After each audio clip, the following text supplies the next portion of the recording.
Hello बच्चों और welcome to education classes और क्लास 10। क्या हाल चाल, सब ठीक? कल तक क्या बात कर चुके थे हम लोग? रिलेटिव रिफ्रैक्टिव इंडेक्स की बात कर चुके थे, ठीक है। अब बात करते हैं हम लोग किसकी?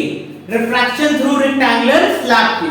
रिफ्रैक्शन थ्रू रेक्टेंगुलर स्लैब, मान लो एक रेक्टेंगुलर स्लैब है, भाई का है रेक्टेंगुलर स्लैब PQRS का है रेक्टेंगुलर स्लैब, ठीक है। लाइट रे कहां से आ रही है? एयर से। कहां आ रही है? ग्लास। एयर से ग्लास आ रही है। एयर कौन सा मीडियम है? रेयर है कि डेंसर है? एयर कौन सा मीडियम है भाई? रेयर कि डेंसर? एयर क्या है आपका? रेयर मीडियम है। और ग्लास क्या है? डेंसर। कैसे कह सकते हैं सर जी? बताइए थोड़ा। देखो एयर के कंपैरिजन में ग्लास के जो पार्टिकल्स होंगे ज्यादा कॉम्पैक्टेड होंगे, ठीक है। वहां चलना ज्यादा टफ होगा लाइट को, ठीक है। ऑन द अदर हैंड जो एयर के पार्टिकल होंगे बहुत दूर दूर होंगे, ठीक है। जब दूर दूर होंगे तो वहां चलना आसान होगा। जब चलना आसान होगा तो एयर आपके लिए क्या हो गया? रेयर मीडियम हो गया। और ग्लास क्या हो गया? डेंसर। अरे बताए थे ना कदम हो, जहां पे पार्टिकल लेसर अमाउंट में होंगे वो रेयर मीडियम, जहां पार्टिकल बहुत ज्यादा कॉम्पैक्टेड अमाउंट में होंगे वो क्या होगा? डेंसर मीडियम, ठीक है। अब देखो लाइट कहां से कहां आ रही है? रेयर से डेंसर। पहले सबको मिटा दें, नहीं तो पता नहीं समझ में आवेगा कि नहीं तुमको। बोलो। देखो PQRS, ठीक है। अब लाइट रे फॉल की, लाइट रे फॉल की एंगल आई पे। पहला वाला मीडियम की क्या है? एयर है। एयर है तो ये कौन सा मीडियम? रेयर। और ये क्या है? ग्लास। ग्लास तो ये मीडियम कौन सा? डेंसर। होगा कि नहीं? अरे बताओ कदम, होगा ना। तो लाइट रे जब रेयर से डेंसर में आ रही है तो क्या होगा? टुवर्ड्स नॉर्मल बेंड होगा कि अवे नॉर्मल जाएगा? बताओ। टुवर्ड्स नॉर्मल कि अवे? देखो रेयर में स्पीड ज्यादा, खटाखट स्पीड से भाग रहा है, आ गया डेंसर। डेंसर में क्या होगा? पार्टिकल बहुत कॉम्पैक्टेड। जब पार्टिकल बहुत कॉम्पैक्टेड है, बहुत ज्यादा अमाउंट में, स्पीड क्या हो जाएगी? कम हो जाएगी। स्पीड जैसे ही कम होगी तो ये क्या हो जाएगा? बेंड हो जाएगा किधर? नॉर्मल की डायरेक्शन में। अरे बताओ करो, जिसकी वजह से ये एंगल R बनेगा और ये एंगल I बनेगा कि नहीं? अरे बोलो करो, होगा ना। तो देखो, तो जब लाइट एयर से ग्लास आ रही होगी तो लाइट रे क्या हो जाएगा? बेंड हो जाएगा। बेंड हो जाएगा ना, ठीक है। अब देखो, अब यहीं पे एक नॉर्मल ड्रॉ करते हैं इस सरफेस के लिए। इस सरफेस के लिए नॉर्मल ड्रॉ करें अगर हम, तो हाई वाला एंगल का कितना होगा? मान लेते हैं R।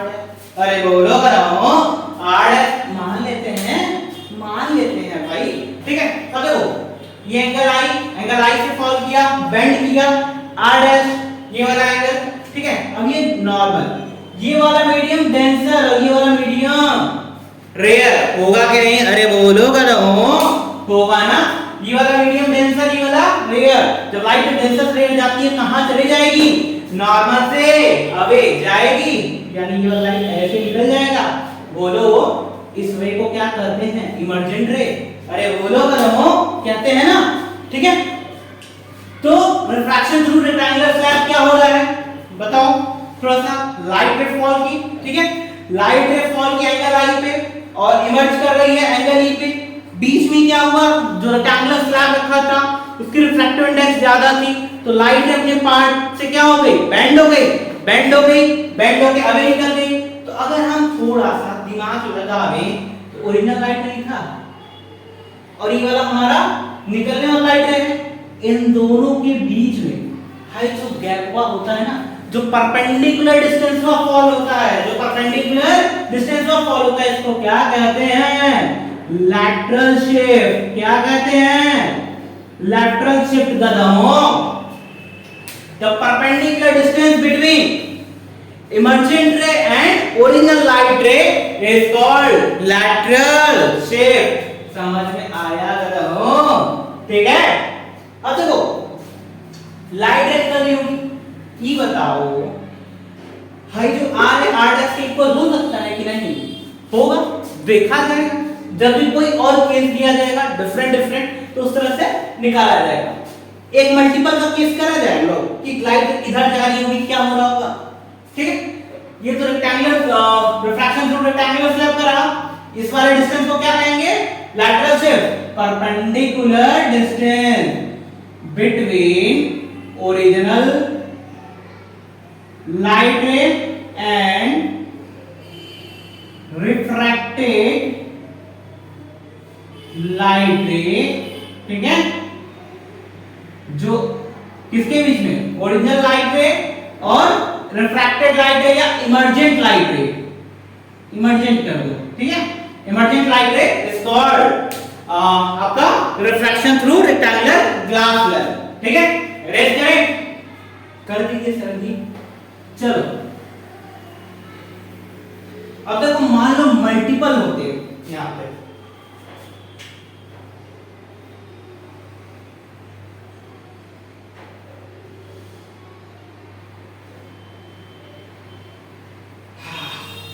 ये देखो एयर से आ रहा है लाइट रे किसमें, ग्लास, वाटर, ठीक है, ग्लास और वाटर, और नीचे वाला है डायमंड। चलो ये वाला एयर है हमारा, बोलो करो इस ग्लास और एयर के रिस्पेक्ट में एयर एयर होगा और ग्लास क्या होगा, डेंसर होगा कि नहीं, अरे होगा ना करो, तो ये आर ये डी, ये रहा नॉर्मल, लाइट रे फॉल किया, हटा एंगल आई, रियर में चला आसान ना, चला अचानक से क्या हो जाएगा, बेंड टुवर्ड्स नॉर्मल, बोलो टेंसर में आते ही बेंड टुवर्ड्स नॉर्मल, ये क्या हो जाएगा, एंगल आर, फिर से नॉर्मल ड्रॉ किया, ठीक है, ये वाला एंगल आर डैश लेते हैं, अरे ले लेते हैं कदमों, बोलो वाटर, वाटर किसका रिफ्रैक्टिव इंडेक्स ज्यादा, ग्लास का रिफ्रैक्टिव इंडेक्स 1.5 होता है, वाटर वाला रिफ्रैक्टिव इंडेक्स का कितना होता है भाई 1.33, किसका ज्यादा, 1.5 वाले का ज्यादा, इसका कम, अभी तो भागेगा नॉर्मल से अवे, यानी नॉर्मल से अवे गया, ठीक है, ठीक। अब जैसे ही यहां पे आएगा डायमंडवा का कितना होता है रिफ्रैक्टिव इंडेक्स 2.86, चलना टफ की इजी, अरे बोलो चलना टफ हो जाएगा ना, थोड़ी सी इसको बढ़ा दो,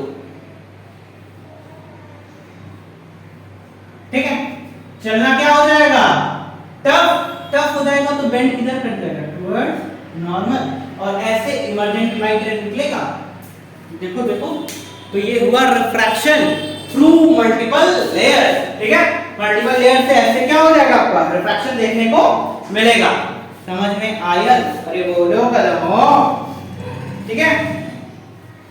अब एक टॉपिक की बात करते हैं, क्रिटिकल एंगल,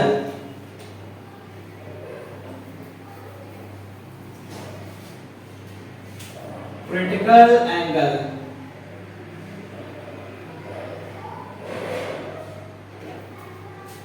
क्या होता है क्रिटिकल एंगल, बोलो बोलो, देखो लाइट रे जब ना कहां से कहां जाए, डेंसर से रेयर, डेंसर से रेयर, रेयर से डेंसर नहीं, कहां से कहां, डेंसर से रेयर, तो लाइट रे जो है ना जिस एंगल के लिए, जिस इंसिडेंट एंगल के लिए ये रिफ्रैक्शन एंगल कितना हो जाए 90 degree, for that incident angle refraction angle becomes 90 degree when light ray passes from denser to rarer, that incident angle is called critical angle.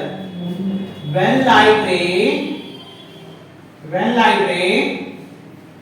passes from denser to rarer, for that incident angle,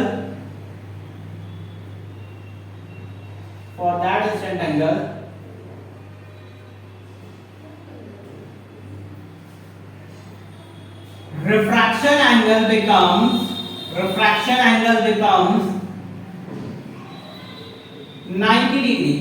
This incident angle के लिए refraction angle कितना बन जाए 90 degree, उसको हम लोग क्या कहते हैं, that incident angle called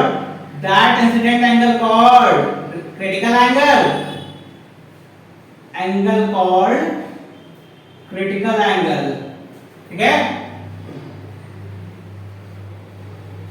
यानी क्रिटिकल एंगल को किससे रिप्रेजेंट करते हैं, आई सफिक्स में सी से, नोट कर लो जल्दी से।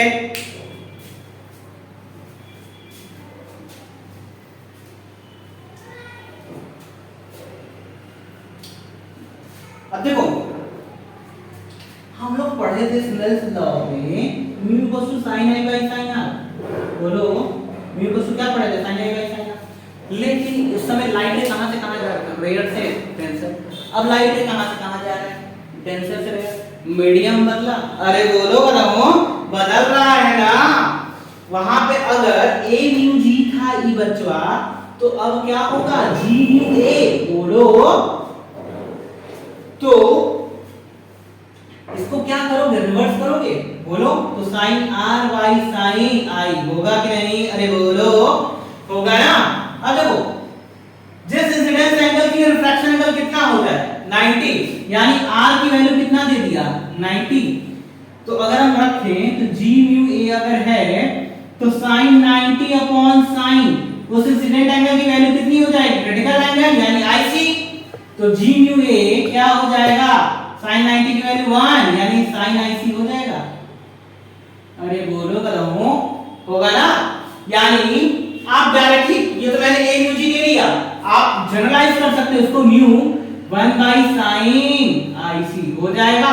लेकिन ये कब के लिए है, बताओ जब डेंसर से कहां जा रहा होगा लाइट रे, रेयर, रेयर से डेंसर नहीं, समझ में आया।